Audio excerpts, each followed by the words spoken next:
How are you doing, everybody?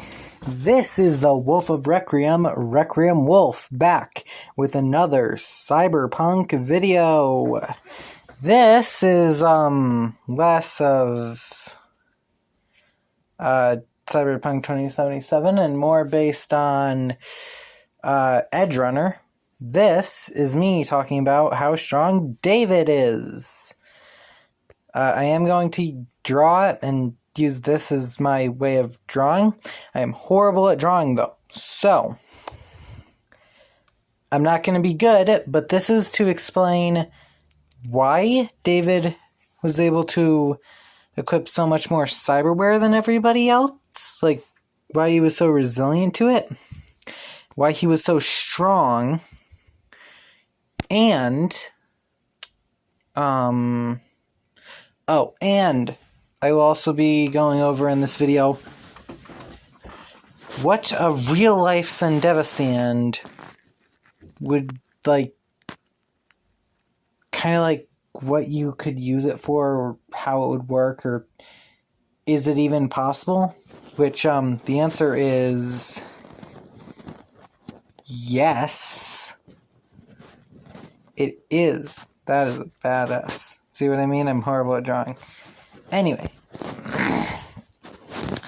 on to the video. So first off, let's pretend this is David. I'll make a stick man. Okay, this is David. He had so much cyberware on him, as you know if you watched EdgeRunners. For his size, I mean, even the Sandevistan, that thing, spine creation, that's a horrible representation.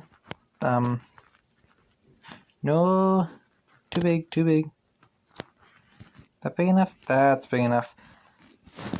So, faded him off a little bit. Anyway, the Sandevistan. It almost drew him insane when he first started using it. Let's just draw this. This right here will be the Sandevistan. Okay? So, it almost drove him crazy.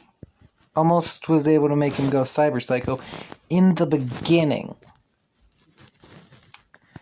He equipped it a lot more cyberware after that. Why was he able to do that? It's simple. His mental state changed. He was able to use the Sandevistan because he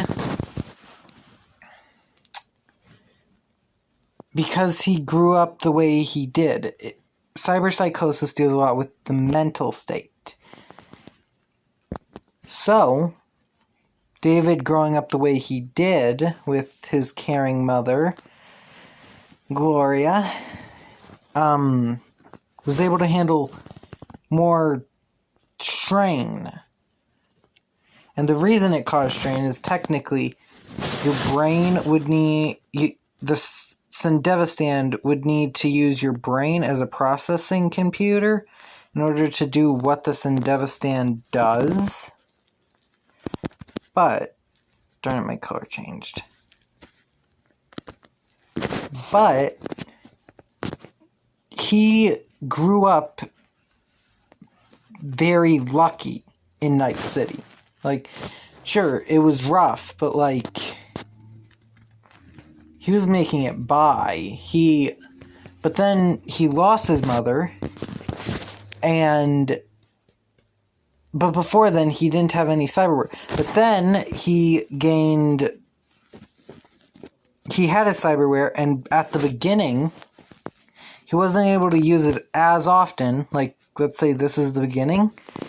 He could only use it like 8 times before he had to go to the hospital, which was more than most people.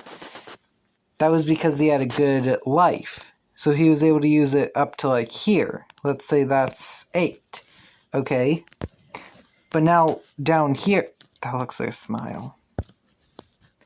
Anyway, so, down here, this is after he got his, like, EdgeRunner family. He was able to use it more often and longer because... Thanks a lot for changing my color on me. He was able to use it for longer because... See that difference? That is because he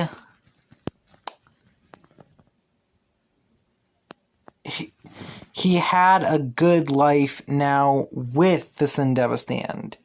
His mental state was better than it was even with Gloria.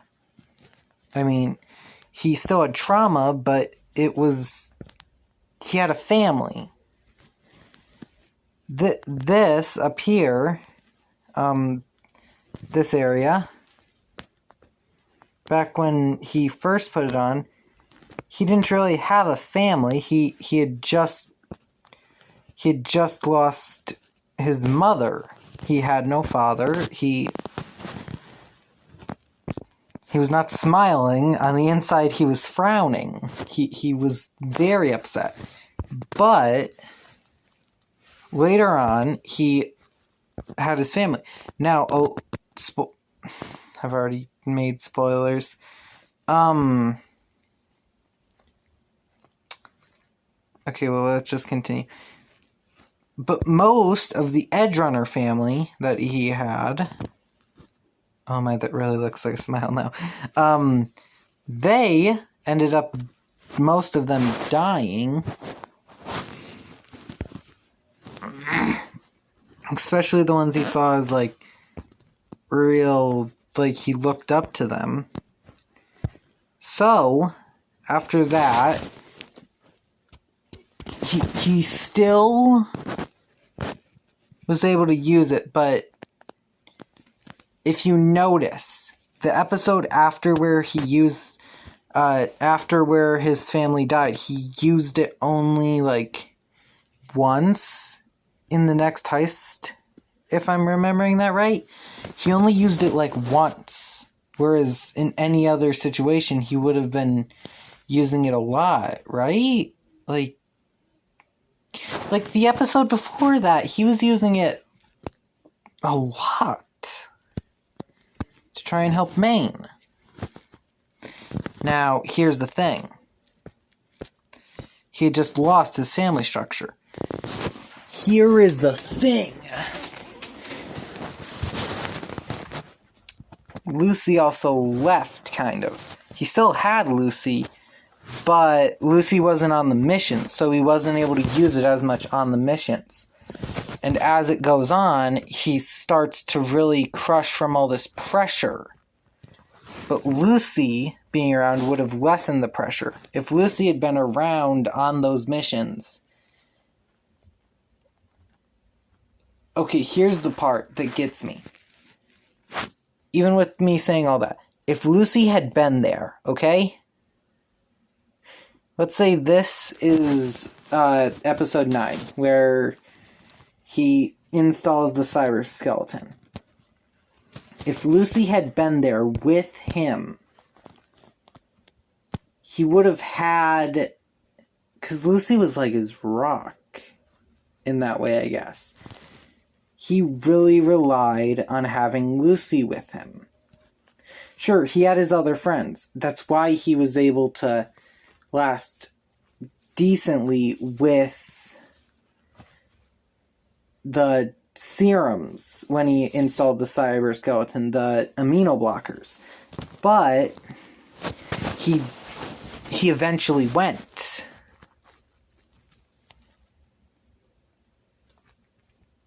But Lucy wasn't there when he went. Now here's the thing. When he sees Lucy again, Lucy's able to bring him out of cyberpsychosis. Because he has nothing else to live for except Lucy. Okay, Lucy. He's got Lucy. That's it. Once again, I gotta sneeze. Oh, hope that wasn't loud. So he had Lucy. If Lucy had been there the entire time with him, I think he would have been able to use the cyber skeleton.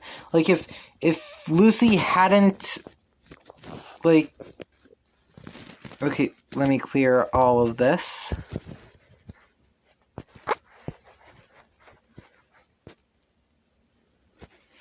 Okay, so...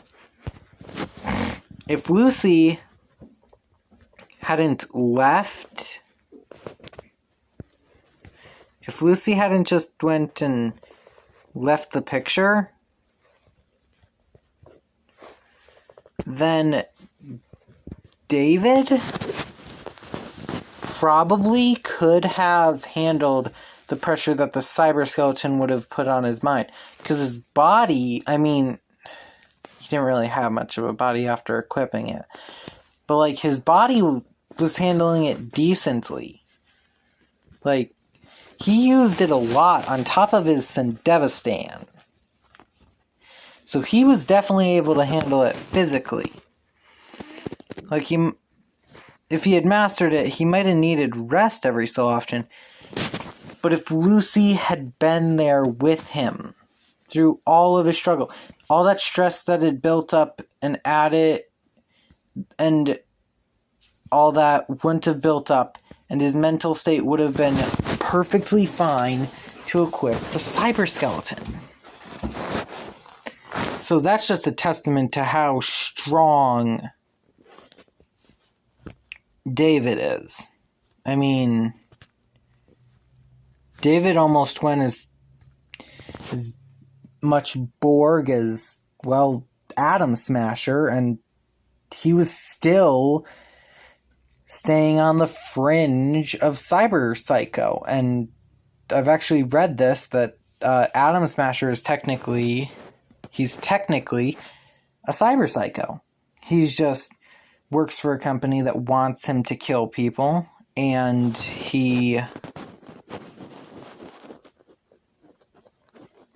Atom Smasher, he works for a company that wants him to kill people. And he's a unique type of cyber psycho. He's not full psycho. Kind of. He's full psycho, but here's the thing. He can congeal sentences together and stuff like that. Like, he's somewhat there. But, like, he's there enough to the point where he understands what he's doing. He just doesn't care. He wants to kill. He wants... He's as psychotic as you could consider a hitman, really. Like somebody who feels no emotion. Somebody who is just viciously bloodthirsty and all that. Whereas David never went that far. He couldn't. David was so much stronger than Atom Smasher. He just wasn't strong enough. If Lucy had been with him, I feel like he could have been strong enough to be Atom Smasher. Because he would have been at the top of his game. Honestly, he would have been very powerful against Atom Smasher. Maybe not beat him, but maybe ended in they both ended up dying, you know? Okay. Have I talked about all I want to talk about with David? Cyber Skeletons and Sandevistan. Yeah, I think so. Alright. So, let's switch this to the section about the Sandevistan itself. and its implications if it were made in the real world. So this is kind of like what the Sandevistan kind of basically looks like.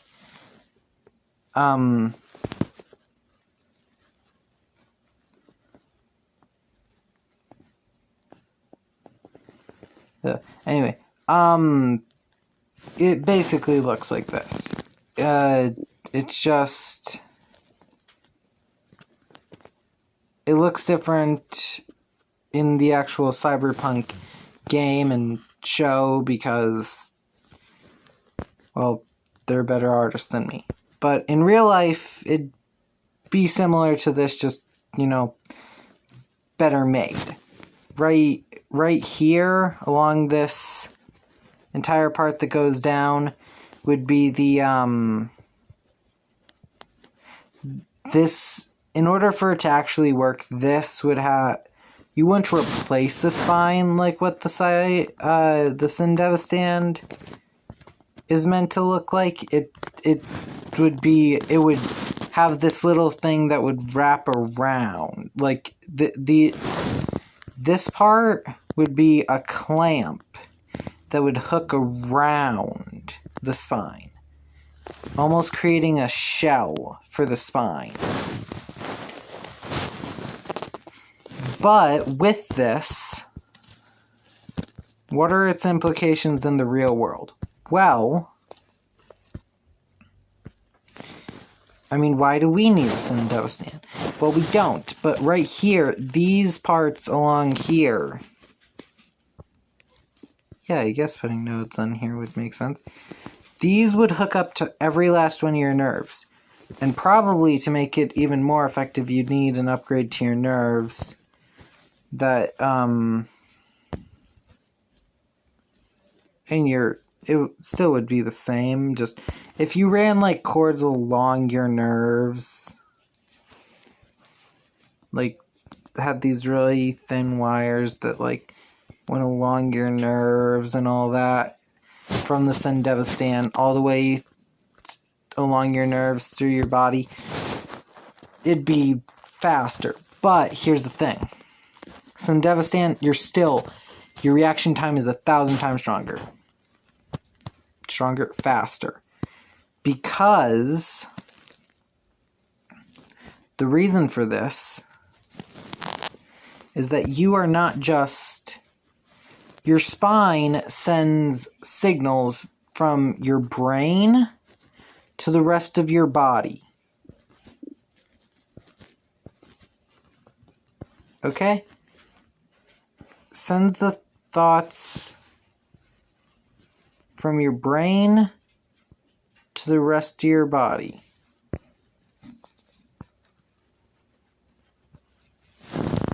So,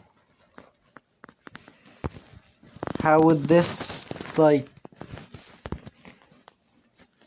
a cybernetic spine, you'd need something like this, and you'd probably need some fiber optic cables in here, probably a power source to run a lot of the stuff off of, not just your electrical energy in your body, although if it did just run off your the electricity in your body, it would increase your metabolism probably, because you'd need to consume more in order to run the Sandevistan. So technically, the more any cyberware you would have equipped, the more you would need to eat in order to sustain yourself.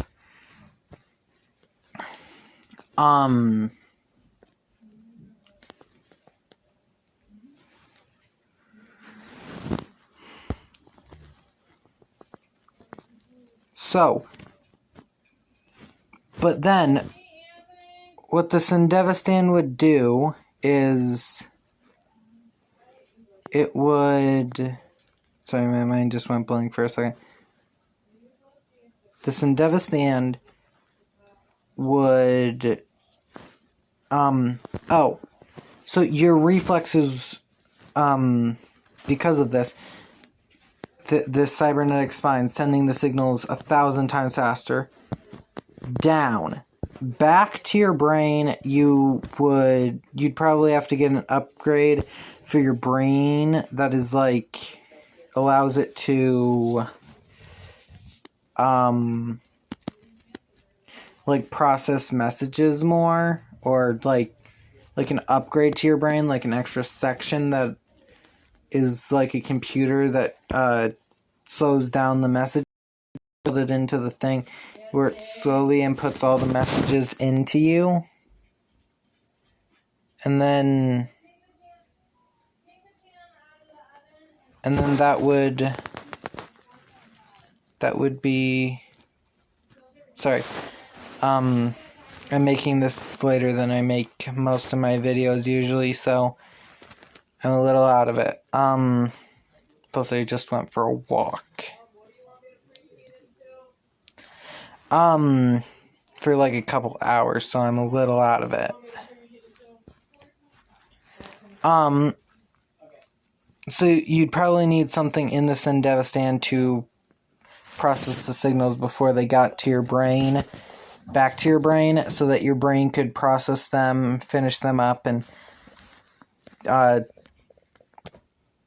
it wouldn't overload your brain. You'd also, in order for it to be effective, you would need some sort of optical device. That is a really bad representation of an eyeball. At least I think so. You would need some sort of optical device in the cyberpunk world, probably made by Kiyoshi, some Kiyoshi optic thing, that would allow it to link with your Sandevistan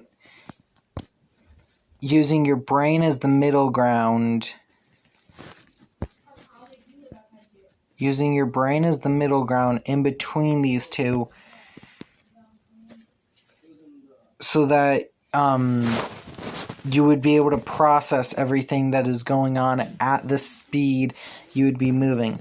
And basically, what this means is that anybody who would have a real-life Sandevistan on them would be very, very fast. Like, you'd be able to dodge a bullet, probably. And probably one of my favorite things about what a Sandevistan could be used for, because it's not a war thing. What I think is amazing about the Sandevistan is because of how it works, sending signals through your body.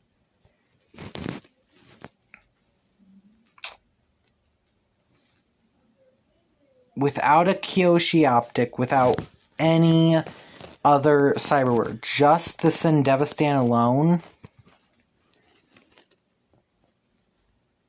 anybody who is paralyzed because of something that happened to their spine, like nerve damage in their spine or something, even not, you could still do those wires from this to the rest of the body, and it would, I mean, the cables honestly would be very difficult to do a surgery on. But I mean, hey, just one part of a person's body you could do the cables in if they're paralyzed. Those were meant to be cables. Sorry.